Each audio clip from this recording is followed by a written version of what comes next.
Right. Welcome everyone. Welcome to the Heart of Mysticism, and welcome to the tape group where we listen to a tape of Joel today, in a tape recorded in Holland even, and Holland closed class is what we're listening to later on. We have a meditation inspired by the words of Joel in the Heart of Mysticism, which is really a helpful book for inspiration, for going into the mysticism part of the teaching of the infinite way. That's where we use it for. So everything that we use here in this meeting is in fact from the book, The Heart of Mysticism, except of course from the tape. That is at least this time this way. And I love it because Joel gives us a lot of material to work with. Now, one of the things that Joel shares, and here we already go, one of the things he shares is his revelations. So he has insights that are coming to him, and he shares them. Now, that is not just a concept that is being shared, but in fact a declaration coming from his Christhood, speaking directly to us. And you recognize that when you read it, it's like, you don't know exactly what it means right away. And that's really like, okay, so open your mystical consciousness, open your mind, open your consciousness to hear what is actually being said, because this is not just concepts that are being shared. But something happens to you. It's like a mystical information coming to you, directly communicated in what is shared.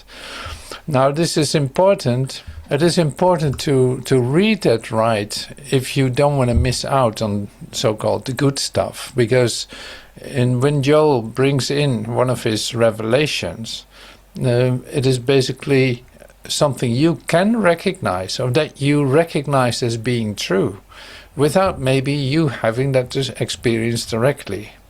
But opening yourself up for the possibility of that experience, since you recognize the experience. It's like, that does make sense. It does make sense what he says, even though I don't understand it completely. But I would love to experience that too, in the directness of what is being shared. And this can be one of the responses to what you hear specifically today in the meditation, because that is so specific. And so the theme today, you can say, is abundance.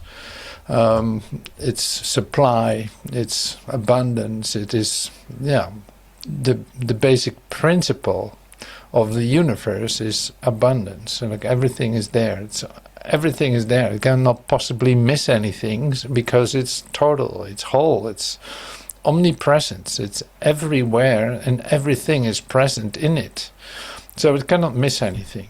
Now, Joel does a lot of work in his books, in his talks, in many talks. He brings it in, the idea of supply, of course, and the idea that supply has nothing to do with, do you have money in the bank? Supply doesn't have to do with this. Supply doesn't have to do with that. But it is more like, now he wants to get you ready to hear a different way of looking at the idea of supply or abundance. I use the words, of course it's not the same. Supply is supply, and abundance is in fact the way it is present. It is abundantly present. It is overwhelmingly present. It is always there. There's always more of it. There's never a lack in it. See, with ears that are accustomed to duality, with ears that are thinking in terms of differences, you see that matters, because it is like a filter. So it's not so easy to hear something that comes from oneness, from the totality of your being. So here Joel doesn't make an attempt to express it to you directly, coming from this universal experience that he's having. So that has nothing to do with duality. It has nothing to do with opposites. Now, how to listen to this? Yeah, that's the whole thing. Like, if you would try to understand it, you limit it. If you would say like, oh no, now I get it, it is this, and then that would not be it. So in other words, here we enter into the field of mysticism where we don't have direct definitions of things, but we certainly can experience it, and we certainly can open our consciousness to experience it. And this is really important, of course. Now then, what happens when I read what Joel is sharing? So today I read in what we use in the meditation, I read that, and I saw where it came from in terms of Christ's mind. And I recognized what Jesus' part in it was too. And this is a fundamental aspect of the presence, or the mystical healing presence of Jesus in all Joel's talks, but also in this, what we share in a moment, which is also something to discover. I'm not saying like, okay, this is it, now you understand it, okay, that's wonderful. No, this is I have to get you into something here in order to hear what it says. And this is the thing. Like, as a human being, you're very much accustomed to the idea that there's a separation, that there's a distance between you and your brother, between you and your government, between you and the stars, between you and the other side of the ocean. Anything. Like, the natural tendency of a human being is to distance yourself from everything.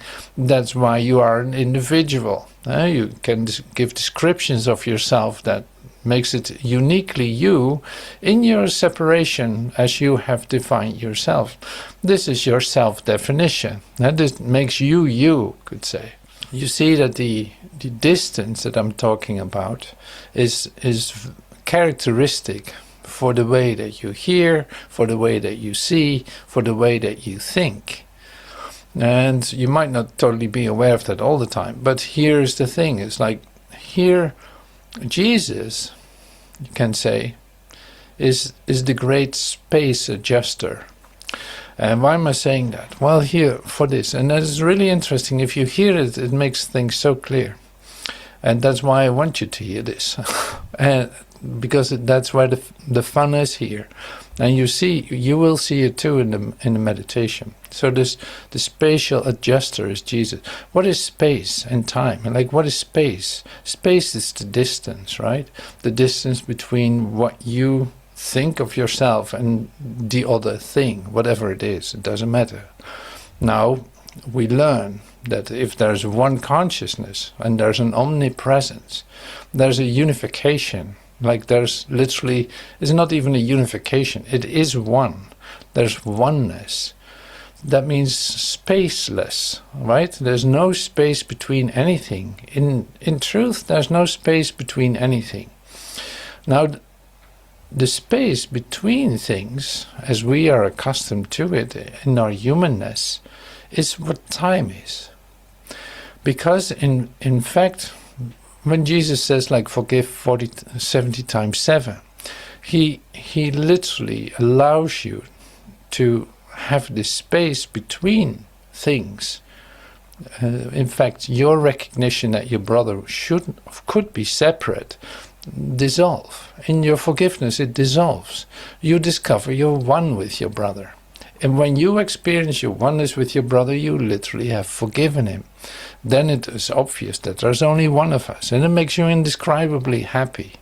So this is what healing is, of course, but it's also where Jesus comes in with what he shares. And Jesus comes into that with the very specific ways of assisting you to allow, in fact, the space to collapse, the space to unfold into itself, so that there is no distance any longer. Now this is huge, because it's in fact you get at the end of time. Now this is something that Joel refers to as getting into the fourth dimension. How do you get into a timelessness? you can only get into a timelessness if you allow a spacelessness. If you allow the space between you and so-called other things to dissolve by you forgiving that idea yourself. You forgive yourself the idea that anything could be separate since God created all one. Now this seems to be like a conceptual teaching, but in fact it offers you the opportunity to take another look at that and recognize, well, in essence, yeah, you're right. That must be it. Not that I know how to do that, but I certainly want to experience it. And this is the same then with the idea of supply. If you think that supply is to do with something separate from yourself, then you miss it again. If you think that the light of the world is separate from you, then you wait until the Christ comes to you. No, it is within you. It is an integral part of you. So on and on and on and on. If you pray to a God somewhere else, where is that God? It's not somewhere else. When the space between you and the idea of God collapses into yourself, you recognize that God is within you. Seek first the kingdom. The kingdom is within you. It's God's kingdom. And you're a whole part of it because He created you. He can never leave you. There cannot be any separation. So the whole idea of space needs to be adjusted to zero. And that is exactly the moment that you go out of time, that you experience yourself as a whole being. Now this came to me by listening to the meditation that we're going to do. Now here, this is only another revelation on top of this revelation. Not that I'm in competition with Joel. I could care less. No, here's like, you never know. This is why I use this. You never know what happens to you when you are undergoing a meditation. Something mystical is revealed to you. So that has its own language.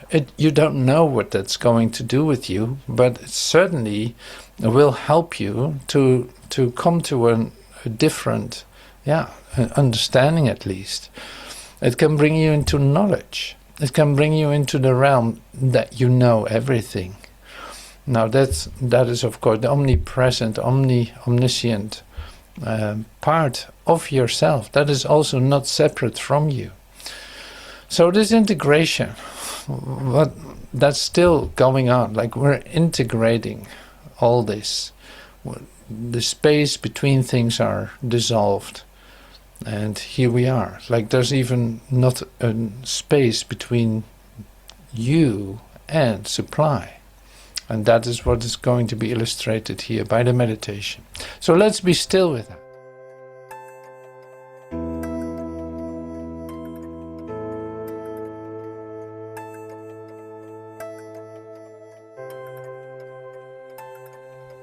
I is the source of all supply. I is not someone who gets supply. I is the very source and multiplier of supply. Therefore, I embody supply. I include it. Supply is embraced within my own being. Supply does not come to me. Supply flows out from me. I is the source of all supply.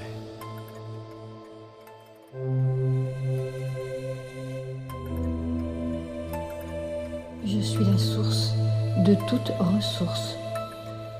Je ne reçois pas de ressources. Je suis la source même et le multiplicateur de la ressource. Par conséquent, j'incarne la ressource. Je l'inclus.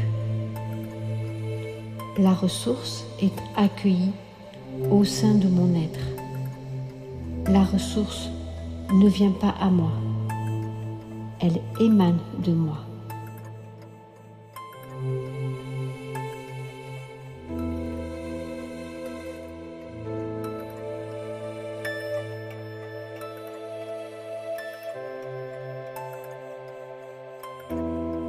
I is the source of all supply. I is not someone who gets supply. I is the very source and multiplier of supply. Therefore, I embody supply. I include it. Supply is embraced within my own being. Supply does not come to me. Supply flows out from me. I is the source of all supply.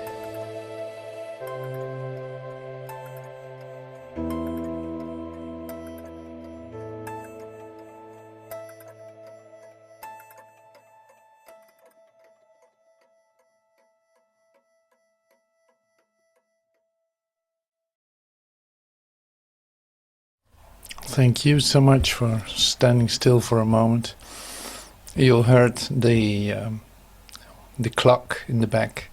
It's like the space and time adjuster is right there. So I thought that was great as a background. But anyway, it's not really about that, of course. But it's like, oh yeah, wait a minute. This idea of space and time. Space is the space between things. The time is, in fact, how long is it going to take for it to collapse into? How long are you resisting the space between things? How long are you trying to hold it off, you could say? How long are you trying to hold it off? Before entering into what is already true about you, and that is that you're one with every aspect of creation. Now this is of course our spiritual path that is adjusted when we stand still, when you become still. In fact, you center into yourself. It's like, oh, seek first the kingdom, yes.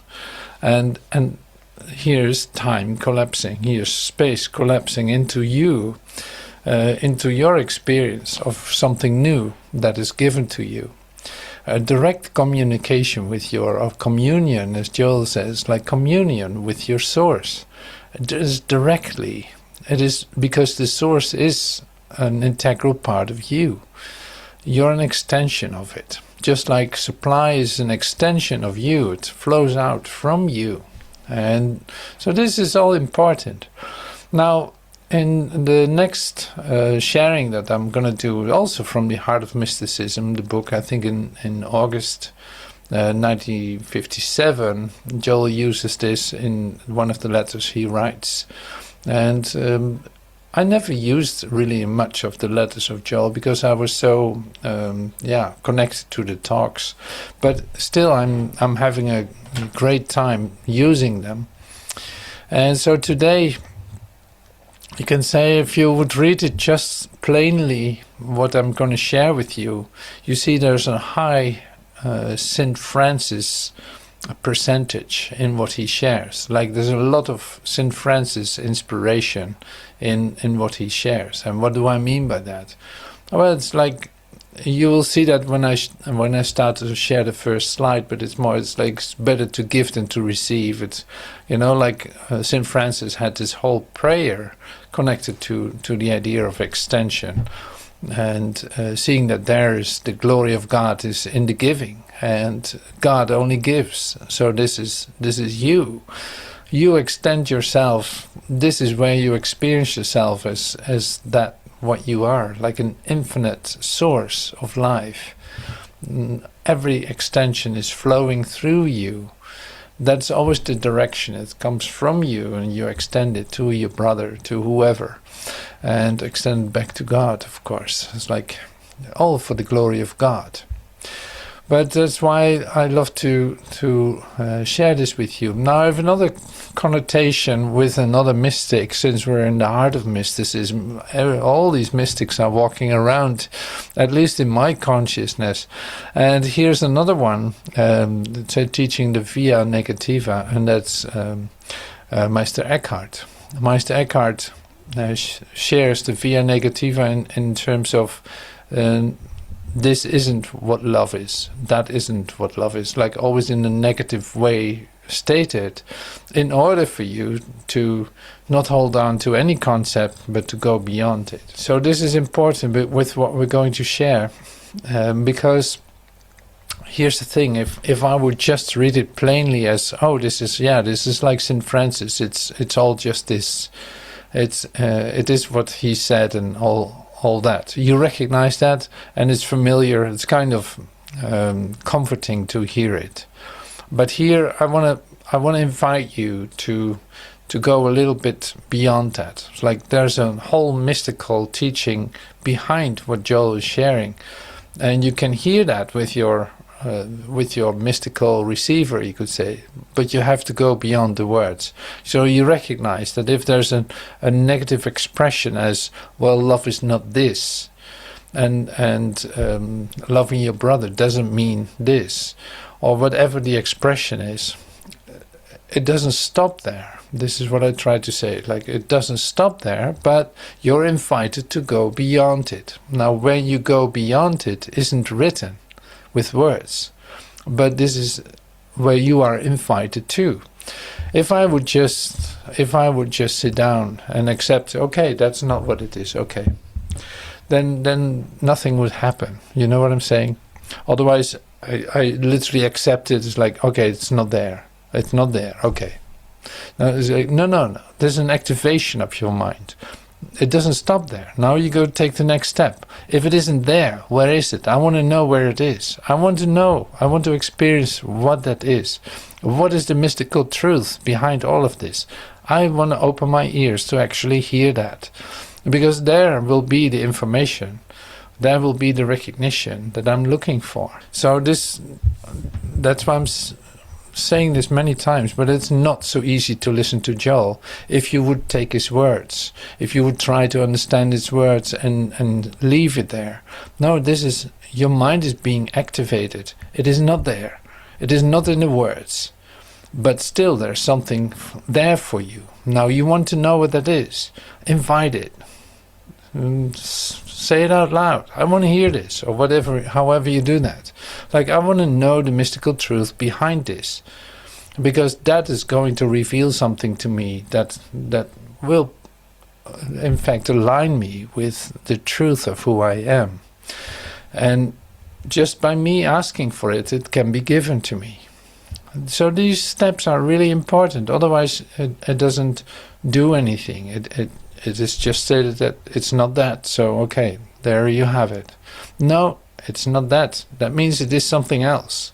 That means that you can discover what it is, but it cannot be formulated, because that wouldn't be it either. So here's the mystical truth. It doesn't go with words.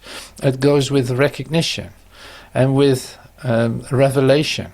And with you opening your consciousness for a new way of listening to this, by being a receiver, by being willing to open your consciousness instead of listening with your ears.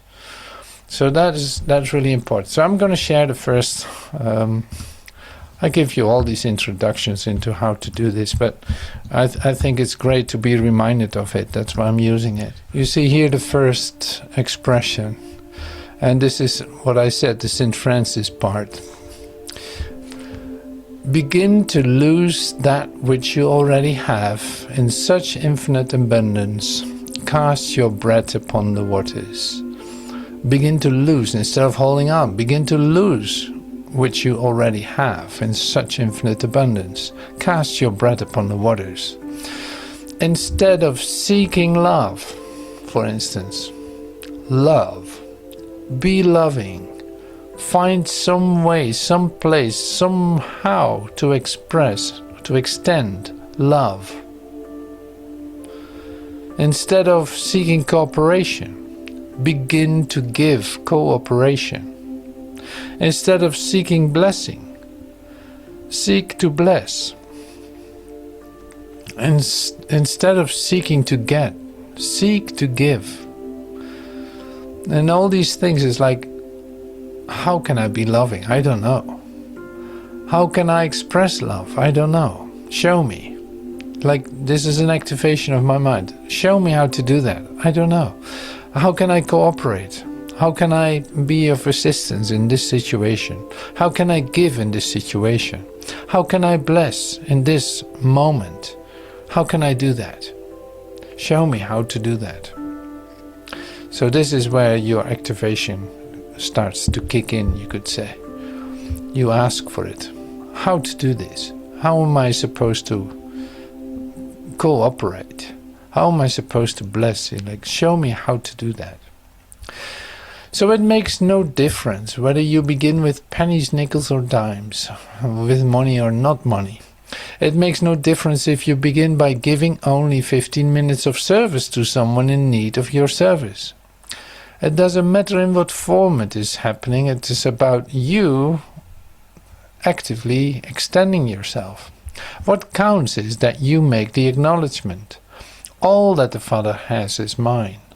Right now, right here, in this place wherein I stand, like all space is now brought back to me. The place wherein I stand is holy ground. Nothing need be added to me. I am this instant in one of those many mansions of the Father's, even if appearances do not testify to this. I and my Father are one. In my true being, in my true identity, I and my Father are one. What counts is the acknowledgement. This is what Joel says. What counts is the acknowledgement. By you being present in the situations that you are. It's like, what are the possibilities here to give? What can I do to cooperate? And all this. Like all these things that Joel is mentioning. Comes from the place where you actually realize, I and my Father are one.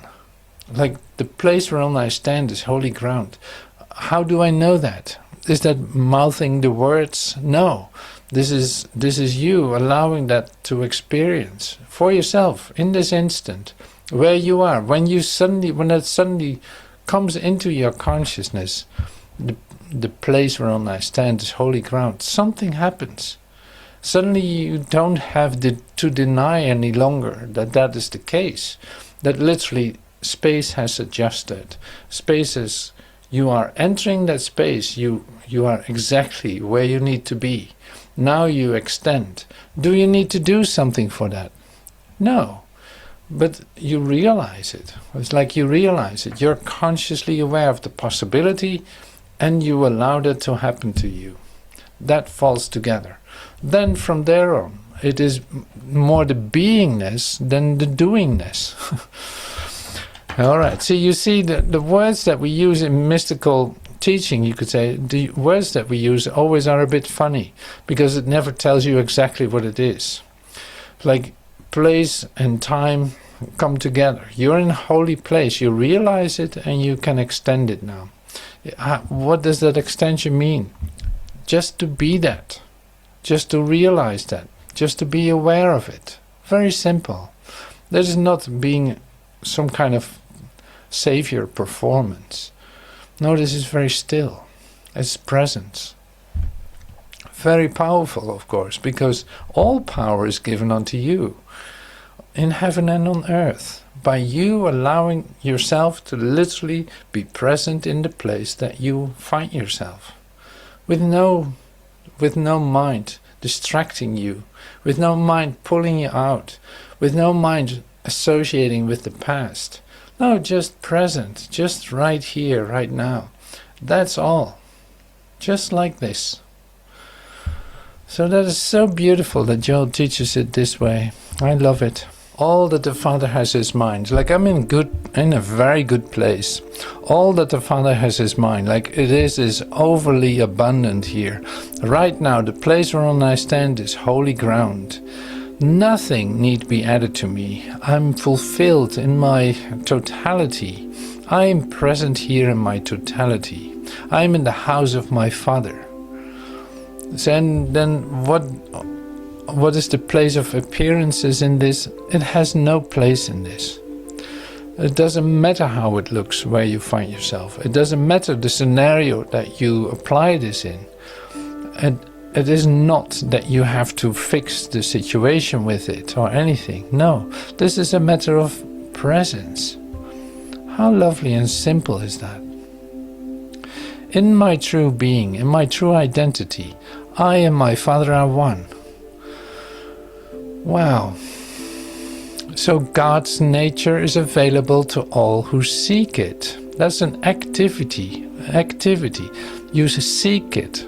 God's nature is available all the time, everywhere you are.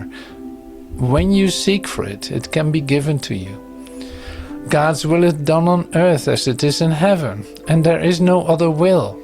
If you think there's another will, you get lost in time and space. Now I return back to presence here.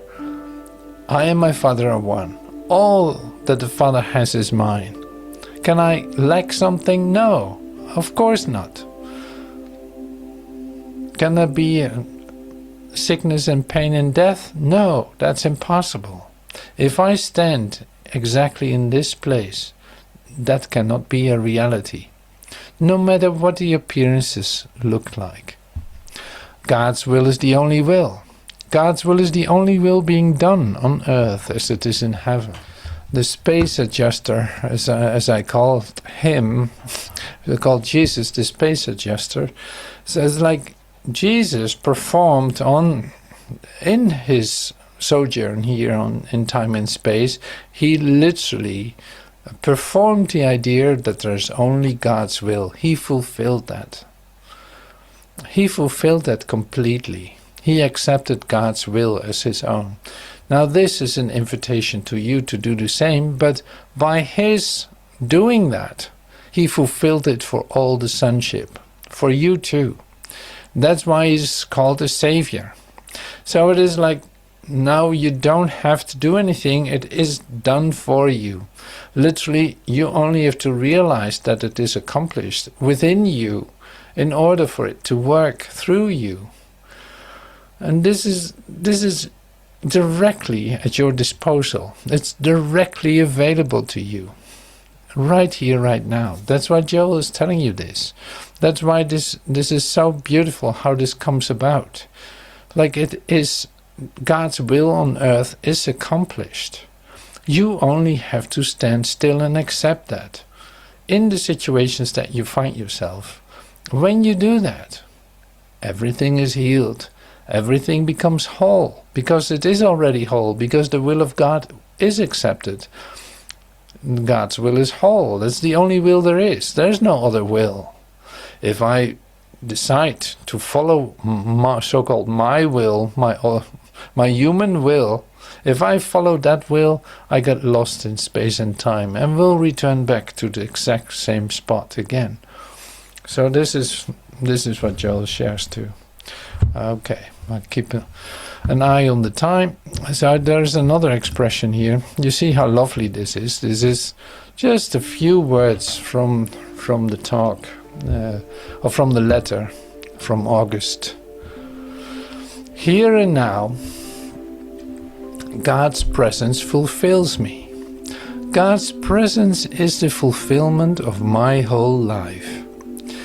Not because I tell you, not because Joel tells you, not because it's written in a book.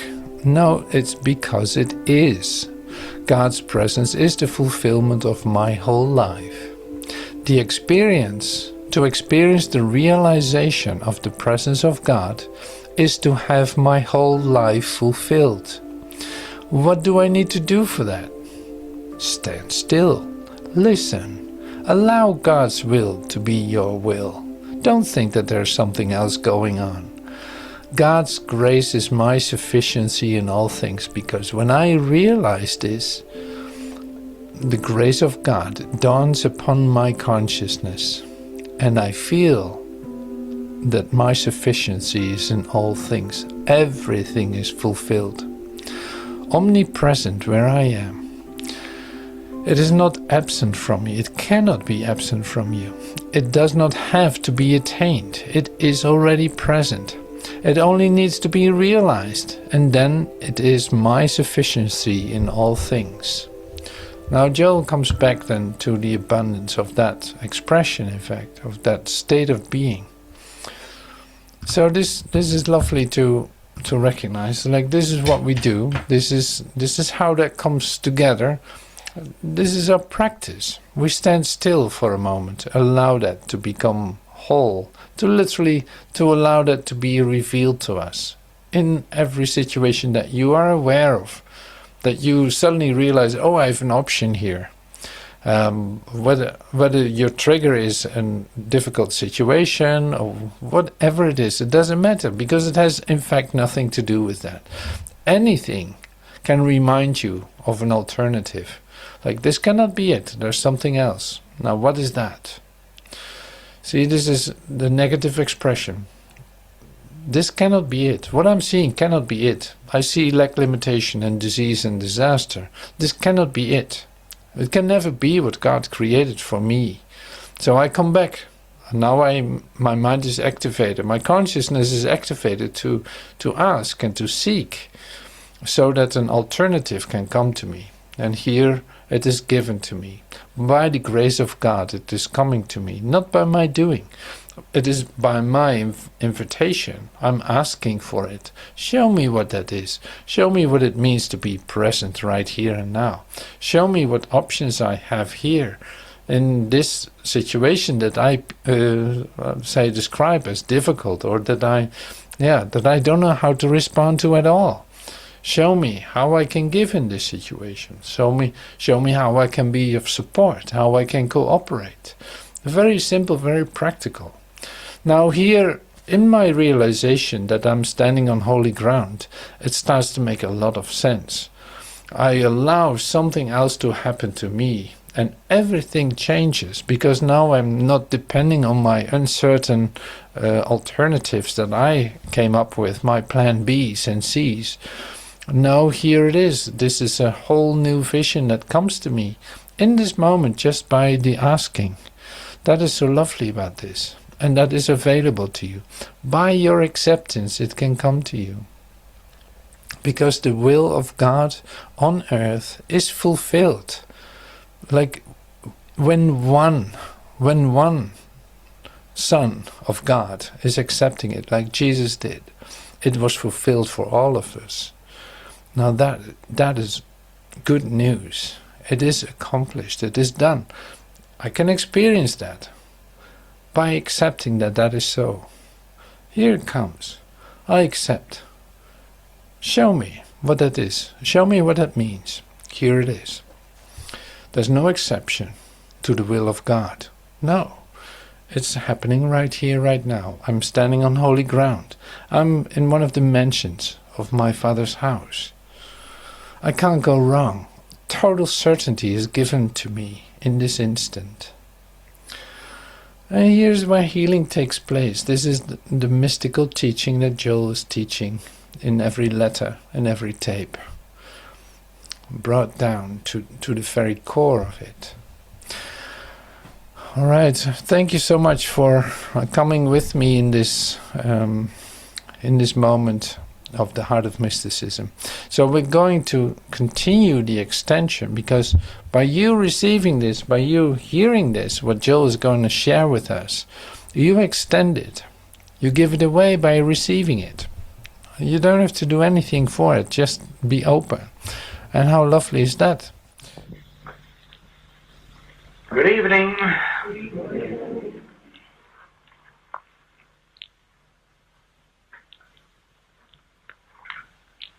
Each year should find us further along the path.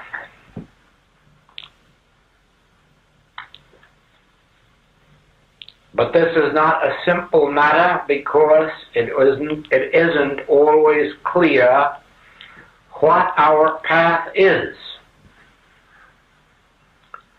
When we first come to a metaphysical study,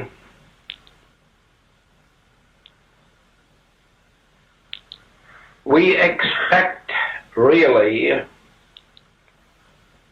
to have God do our will,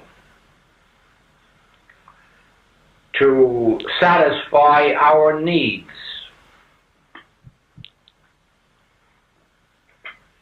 to complete our human lives,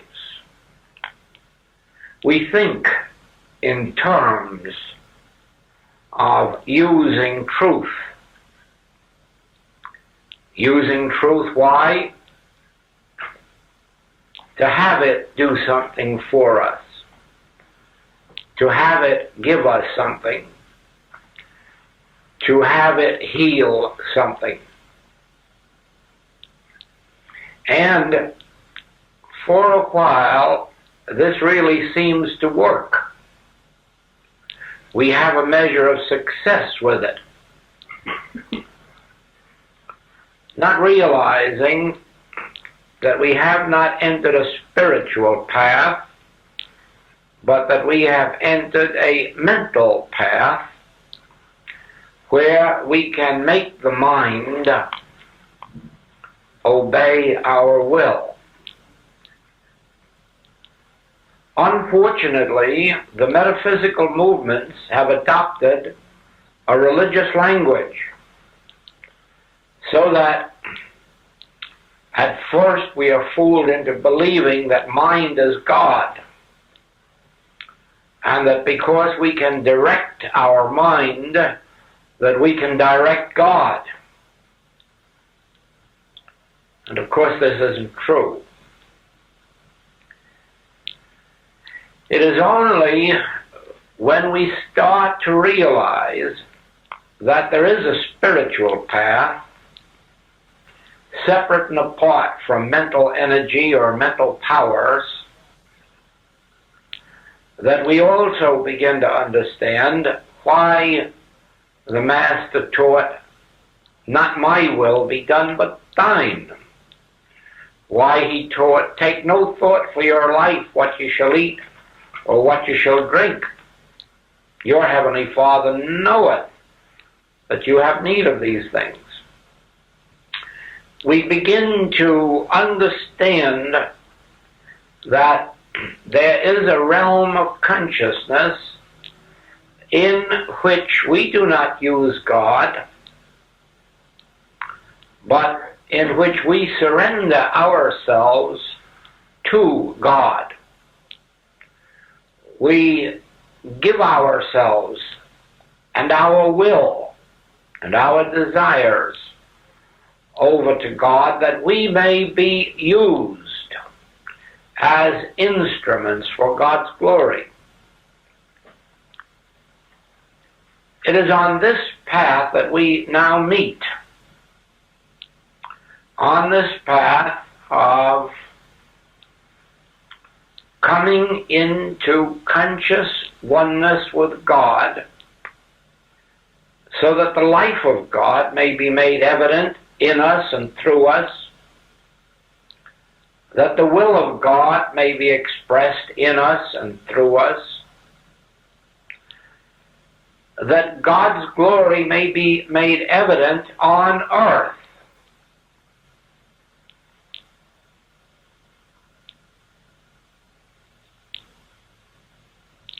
I was thinking this morning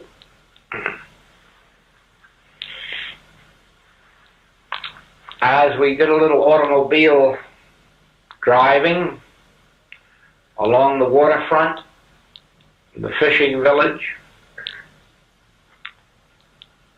and thought of all those fish out there in the sea. And I thought, there must be people here who believe that that fish was put there for them, not remembering that that fish was there long before this country was inhabited, and that it was here when others inhabited it.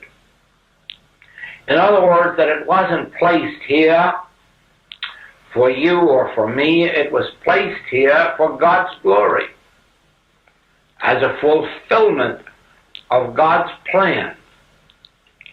But, just like the cattle on 1,000 hills, just like the crops in the ground, that are here not for your purpose, not for my purpose, but as a part of the fulfillment of God's plan. Nevertheless, the Father says, Son, thou art ever with me, and all that I have is thine. It is only when we begin to believe that God has placed this fullness on earth for you or for me or for some particular people that we lose our way and we lose the demonstration of harmony. Because the heavens declare the glory of God, and the earth showeth forth his handiwork. And only if we claim it, you and I, if we claim it as ours or believe that God has given it to you or to me, that we lose our entire demonstration of supply. We lose our entire demonstration of harmony. We lose our entire demonstration of love on earth. The very first step on the spiritual path is to give back to God that which is God's. The earth is the Lord's and the fullness thereof. This must be our first realization every day. Every day, every single morning, before we attempt to go out into business or profession, we must realize the earth is the Lord's and the fullness thereof. Give it back to God. Let God have it in his possession. And then watch the unfoldment as it takes place in your life when you no longer have responsibility for anything that's in the earth or in the waters beneath the earth or in the air above the earth. When you have given the responsibility over to God.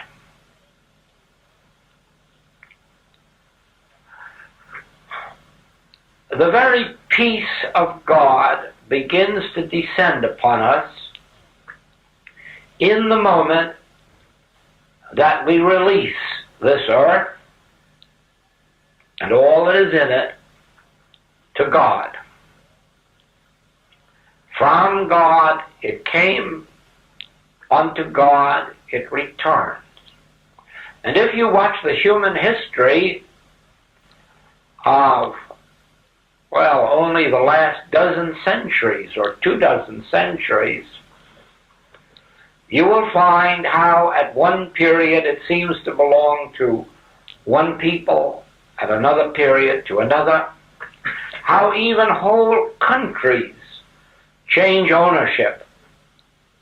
And that which we have thought was ours now belongs to somebody else.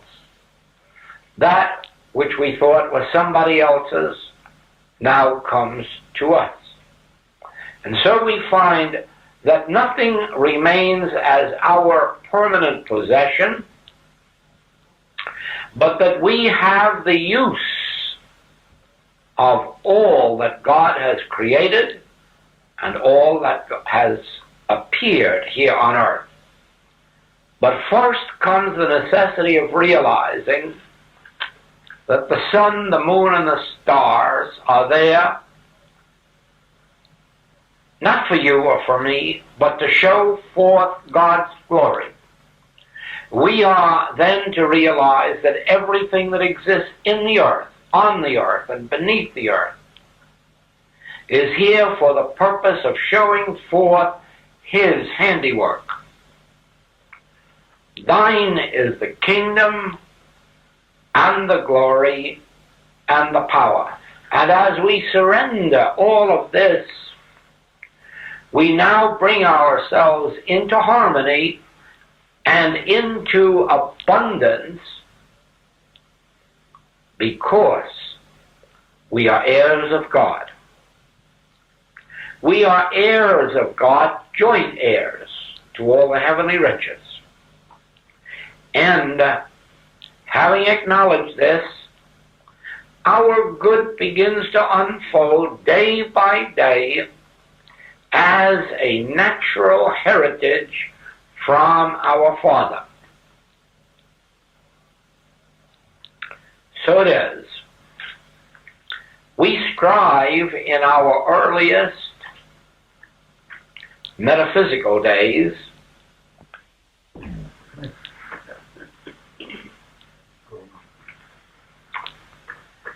to demonstrate health. It's an impossible demonstration to make, because health is of God. All the health that we can ever have is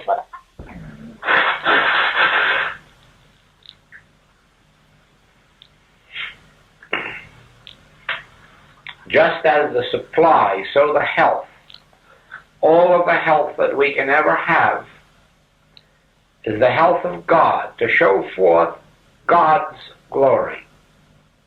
Therefore, we have to give back health to God and realize I have no health of my own,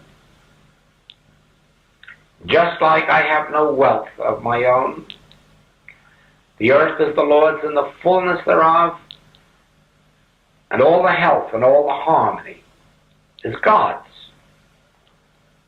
And all that the Father hath is mine, for the showing forth of God's glory.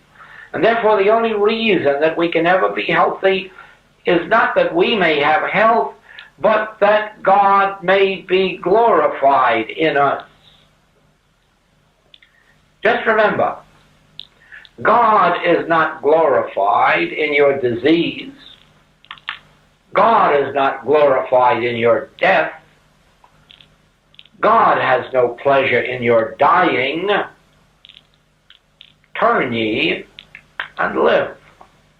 The Master revealed in his ministry on earth that one of his functions was to overcome death, prevent death. Why? Because life is the showing forth of God's glory. And because ill health leads to death, then ill health can be no part of God's glory. And therefore, ill health cannot belong to anyone. But we create ill health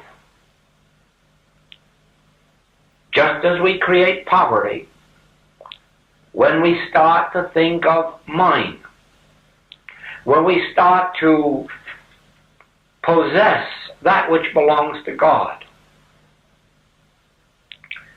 Now surrender. Surrender this belief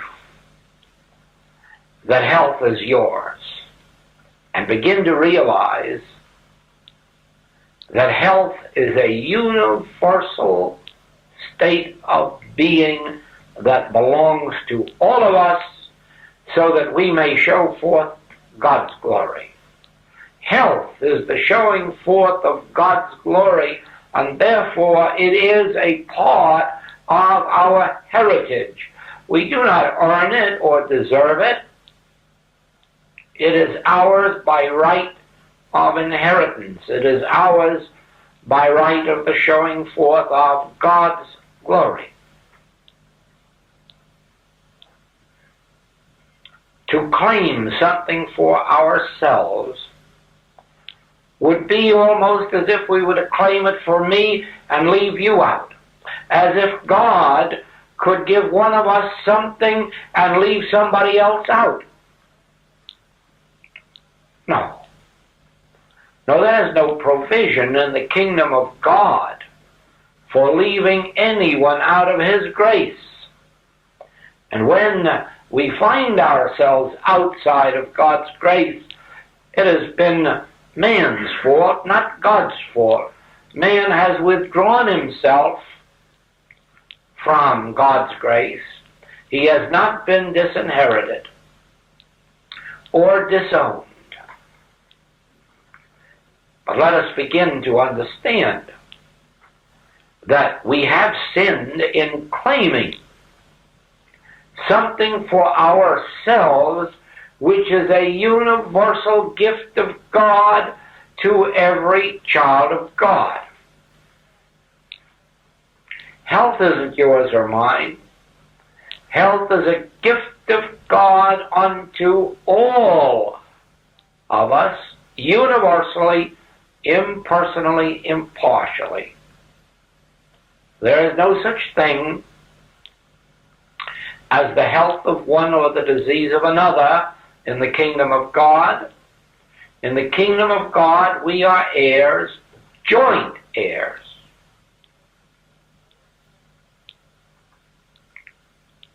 We are all of one spiritual household. There is neither Greek nor Jew, bond nor free.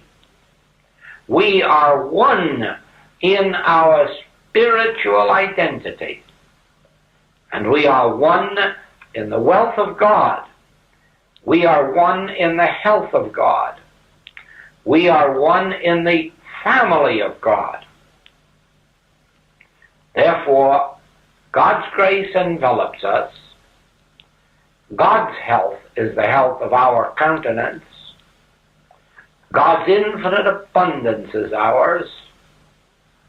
But remember, when we say that, we are not speaking of just one of us. We are speaking of us, all of us, as children of God. It is when we claim something of God for ourselves personally that we lose it. It is when we claim God's glory to be the universal gift of God to His children that we all partake of it. If I were to sit here and declare that God is my health, I would be cheating myself of it. I would be claiming something separate and apart from your health. And so I would be lying about God. I would not be knowing the truth. For the truth is that we are joint heirs to all that God has. And therefore, the truth that I must know is that God's grace is a universal grace bestowed upon us, meaning every child of God, meaning everyone who brings himself into this relationship of oneness. It is the same way that if we try to demonstrate anything, we lose it. Whereas if we try to demonstrate the realization of God, we gain everything. The more one tries to demonstrate supply, the poorer one must get. The more one tries to demonstrate health, the more sickly one must get. But to demonstrate God's grace, God's love, God's life, is to bring ourselves into the kingdom of God, where all that the Father hath is ours. In other words, we demonstrate the substance or cause, not the effect. The effect is an added thing.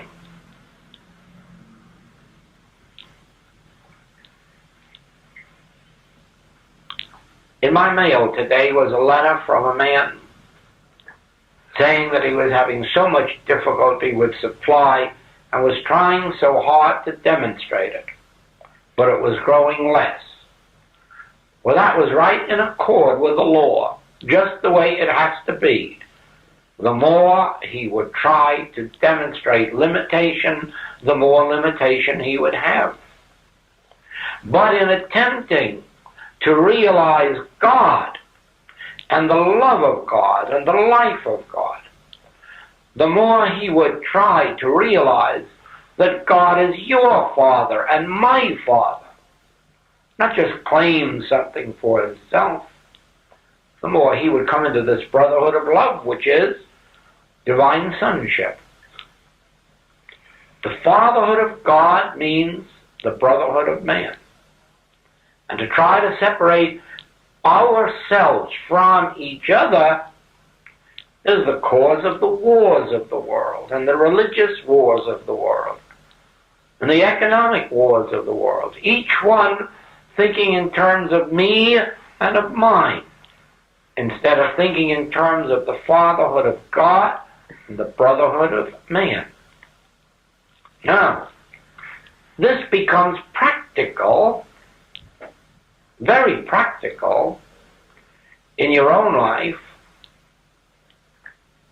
in the moment that you realize it must be true. The earth is the Lord's and the fullness thereof. The earth and all that is therein was here before man was here. And it was here to show forth God's glory. And man is here to show forth God's glory. And to have all that the Father had.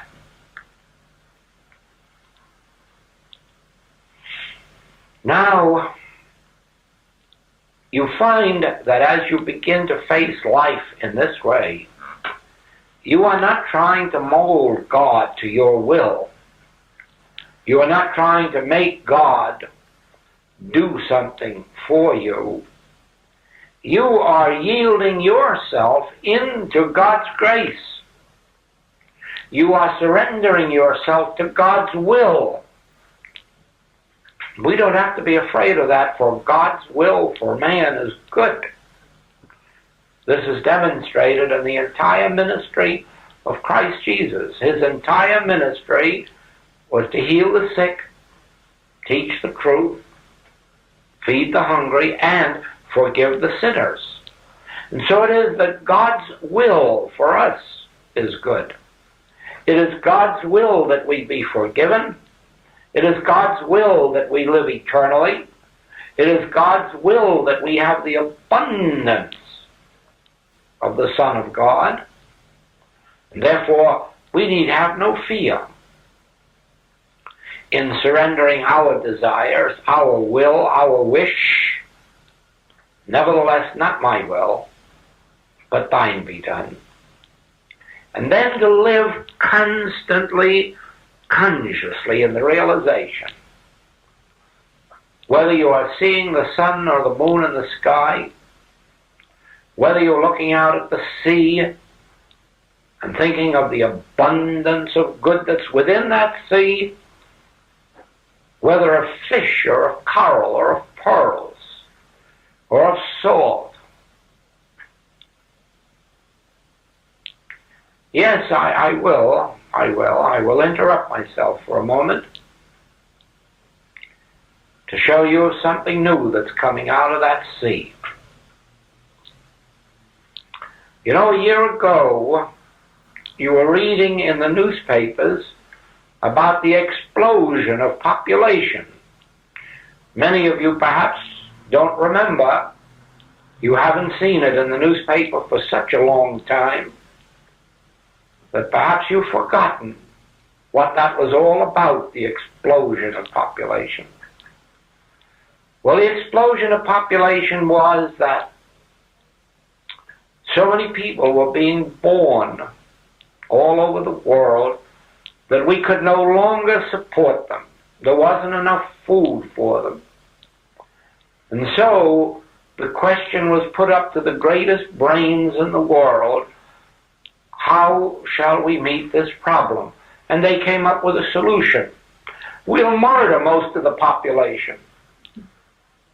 We let the poor in India and China die, and we'll teach women how not to have babies so that we'll stop them being born. And by this beautiful process of murder, the rest of us will all have enough to eat and drink and wherewithal to be clothed. Brilliant idea, wasn't it? Brilliant. Great college professors thought that up. Great scientists, great men. But one little professor in Israel fooled them. Took them right off the front pages. He discovered how to get fresh water out of the ocean so inexpensively that every desert in the world can now blossom. And right now, all of the deserts in Israel are being covered with water, fresh water from the sea. And as soon as the second machine is complete, it's going to be used in the deserts in the United States. And then more machines will be built for all the deserts on Earth. And now we don't have to murder the population. Don't you see what happens when you think in terms of dividing? Or when you only think in terms of me and mine? Now, when you walk by the seashore, the next time, look out there and remember that out of it are not only coming fish and pearls and coral and salt and other great things and powers. Remember, out of it is coming flowers for the desert and fruit and vegetables and cattle. Out of that very ocean is coming a source of life for untold billions of people whom we have seriously been considering slaughtering. Now, when you stop to think of that, think too that this wasn't done for you or me. This is for the glory of God, to show in another way that God's function and the Christly function isn't to destroy life, and it isn't to divide up the little that's on earth. God's function, the Christ function, is to multiply. Multiply so that every one of us may have infinity.